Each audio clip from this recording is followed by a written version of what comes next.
December had always been my favorite month. The twinkling lights, the echoes of distant winter laughter on New York streets, they always elicited a sense of warmth, even amidst the biting frost.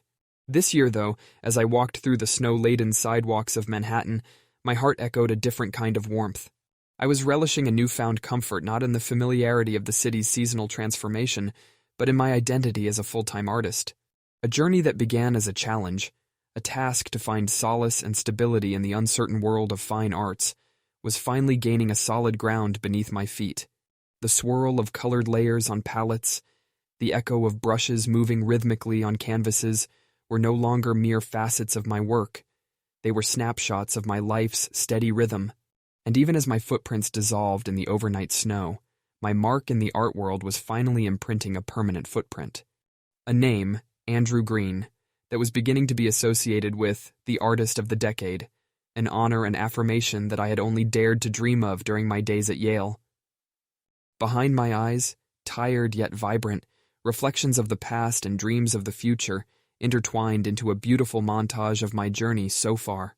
And while the chaotic slew of near-constant criticism, numerous rejections, and unstable sales did burden me at times, the heady thrill, the intoxicating euphoria at the sight of my work being admired and applauded, made the journey worth it. The hustle and relentless hard work were no longer a sacrifice. They were the bridges constructing my pathway to a life that once existed only in my dreams. The canvas was not merely a piece of cloth. It was a looking glass into my heart, into Andrew, the vibrant, spirited, and honest artist.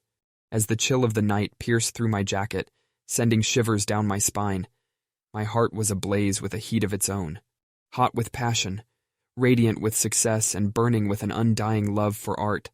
My heart was a furnace fueling my courage, dispelling my fears and kindling my spirit. Every burst of color on my palette feels like a testament to my journey. Every brushstroke on the canvas echoes with my determination, and every completed piece of art stood as a brick in my ever-growing path. I couldn't help but reminisce about the curious eyes of the child venturing into the Museum of Fine Arts in Boston and marvel at how far they had come. When you finally found the rhythm that matches your heartbeat, every thud sounds less like an organ functioning and more like a melody. So here I was in the arms of my home, my studio, the smell of oil, acrylic, and a faint hint of green tea accompanying my every breath.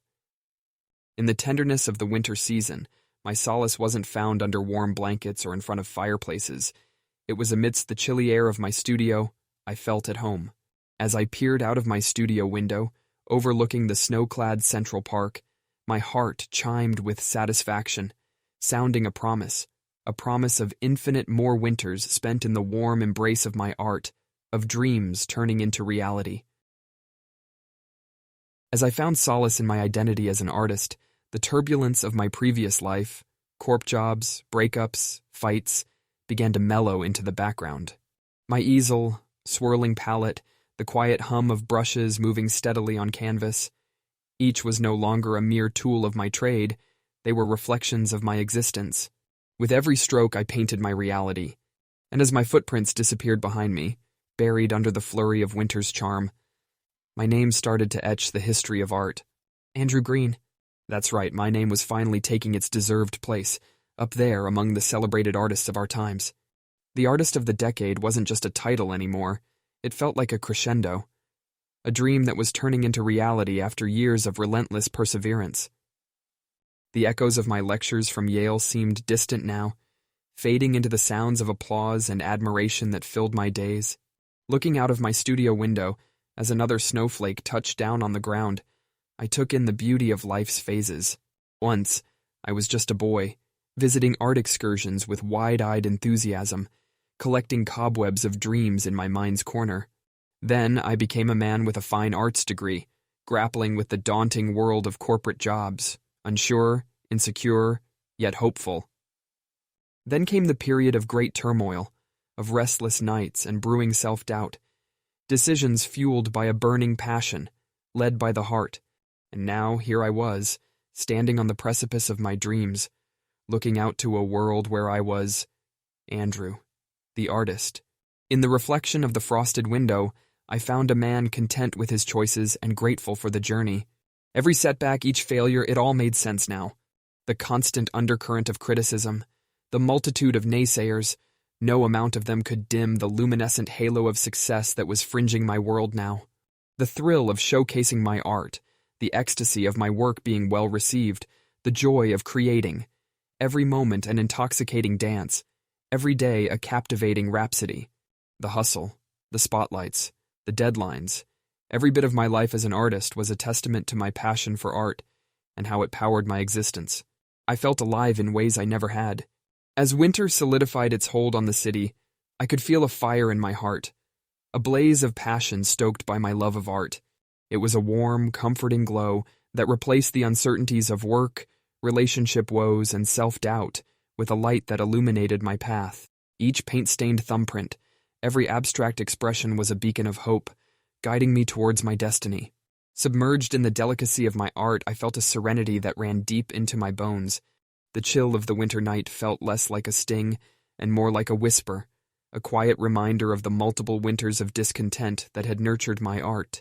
Every painting, every sketch, every sip of my beloved green tea tasted like freedom. A burgeoning sense of self-assurance began to seep into my veins when my name started to become more and more familiar among the New York art circles. No longer was I perceived as a novice attempting to etch a mark, but an artist whose work was synonymous with soulful creativity and passion. The whispers of my success rebounded through the labyrinthine galleries and blue-chip museums that graced the city. I was no longer an outsider seeking validation, but rather an esteemed artist part of the elite class. Every time I picked up my brush, it was no longer an act of desperation to express or a status marker of my inner turmoil. It was purely about creating something beautiful and meaningful without the constant underlying fear of judgment. Art was beyond a medium of survival for me now. It was my language, a speechless conversation with the world that let me convey my vision and moods with an exhilarating sort of liberation. Regaining my confidence after the collector's rejection was a desperate scramble uphill, steep and exhausting. Yet, part of the struggle felt almost exciting, in a twisted yet satisfying way.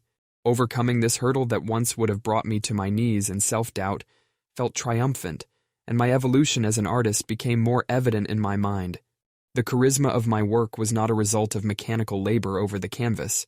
Nuances of my triumphs and failures, the aroma of my daily green tea, the laughter and tragedies I lived through, all somehow left a transient trace on my canvas, intricately weaving a story that I didn't need words to narrate.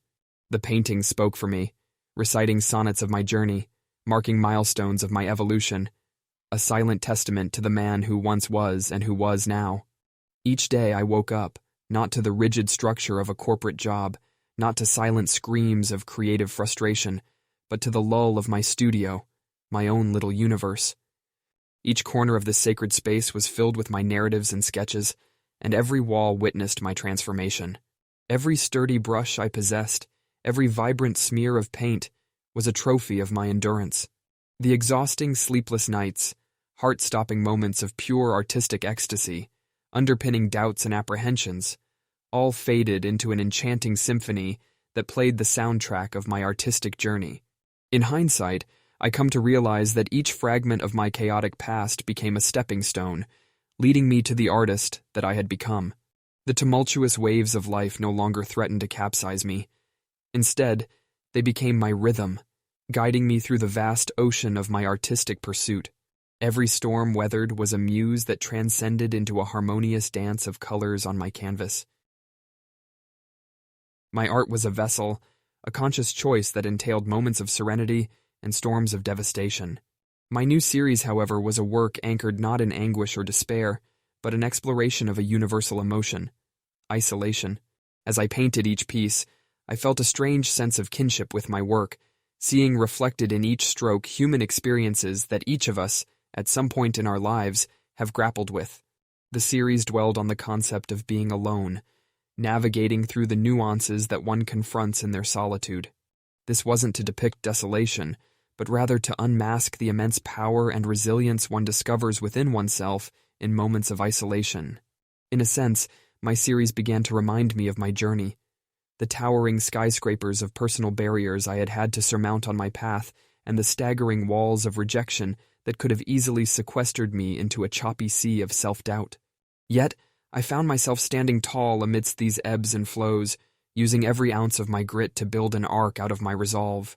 Every painting from this series was an incarnation of this, an embodiment of an artist standing lonesomely in the midst of a storm, yet empowering himself to channel his emotions into his canvas, shaping it into art that could weather any storm. The series received tremendous appreciation. It wasn't just abstract anymore. It cultivated an intimate connection with the viewers, evoking a sense of shared experiences and emotions layered under each stroke.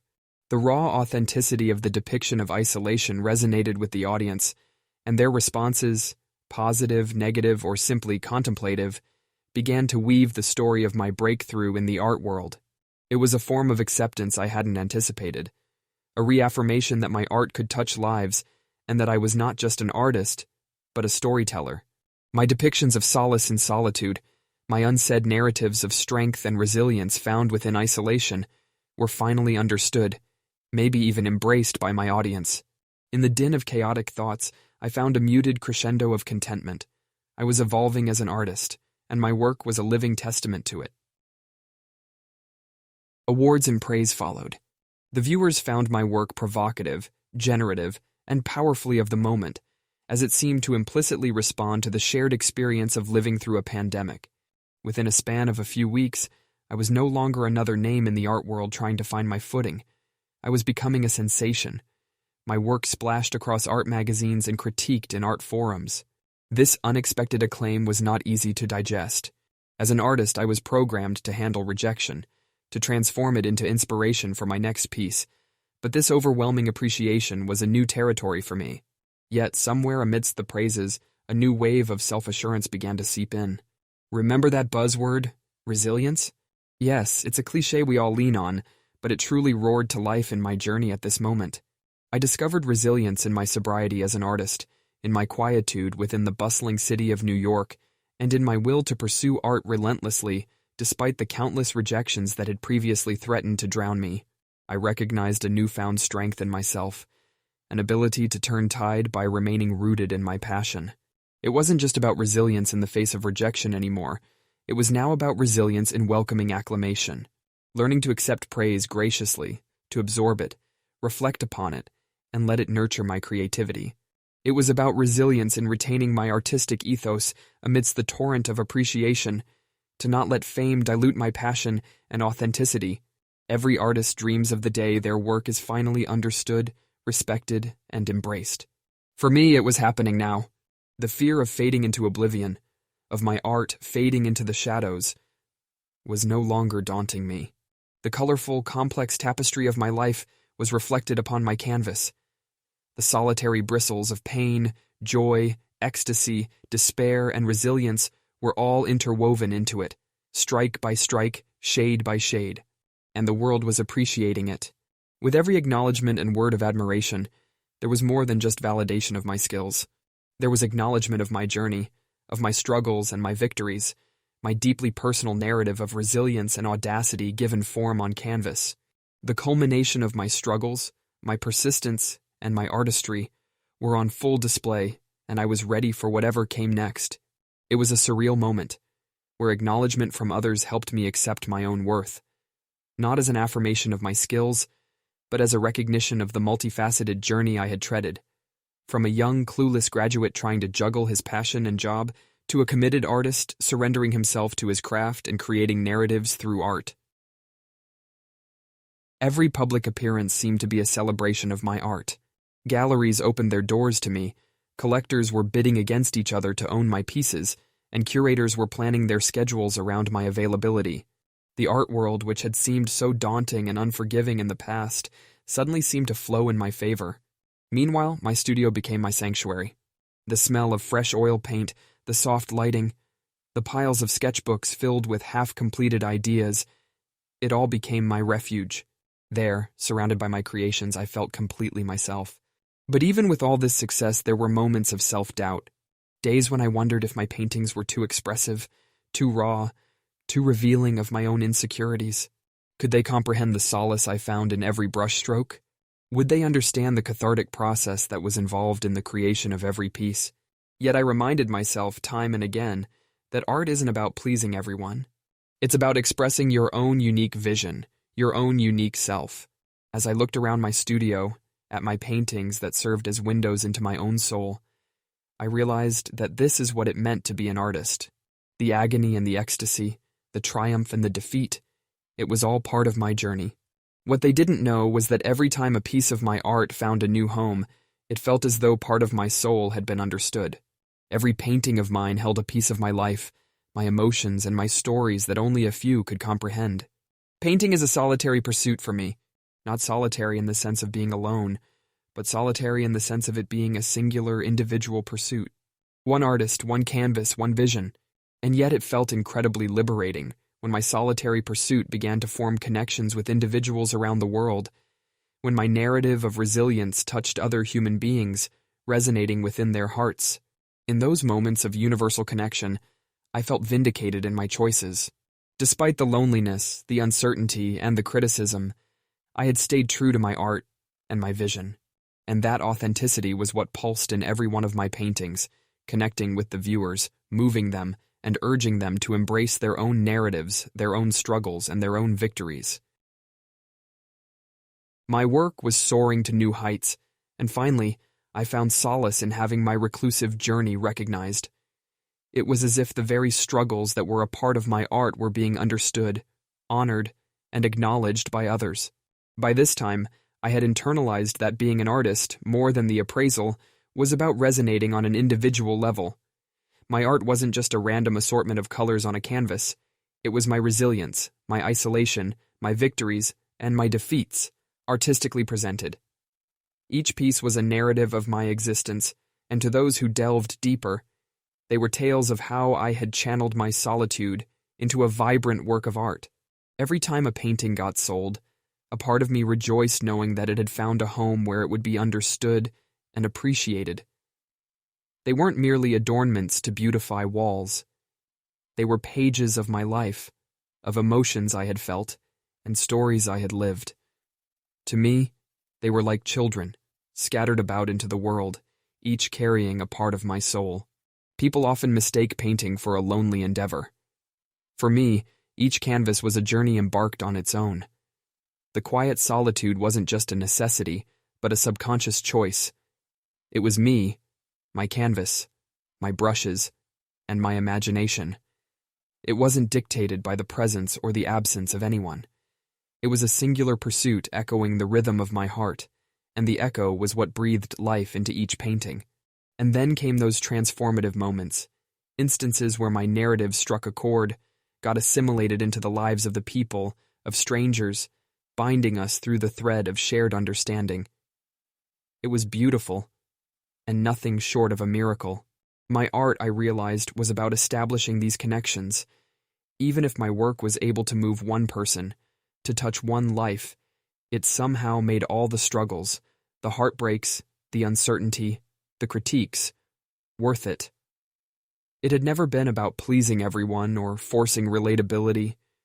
It was about being authentic, about staying loyal to my craft. The echoes of my heart found resonance. The pangs of solitude were shared, and the story of my resilience reverberated with others. Right there, for everyone to see, were the ups and downs of my life, etched in vibrant colors and bold strokes. Each piece stood as a testimony to my journey, a journey of an artist who dared to dream, dared to break the mold, and dared to remain raw and authentic. Each painting was a reflection of a soul that had embraced the struggles and gloried in its victories. And as my artwork found homes and hearts to reside in, I realized my journey of creating art was far from over. It had only just begun.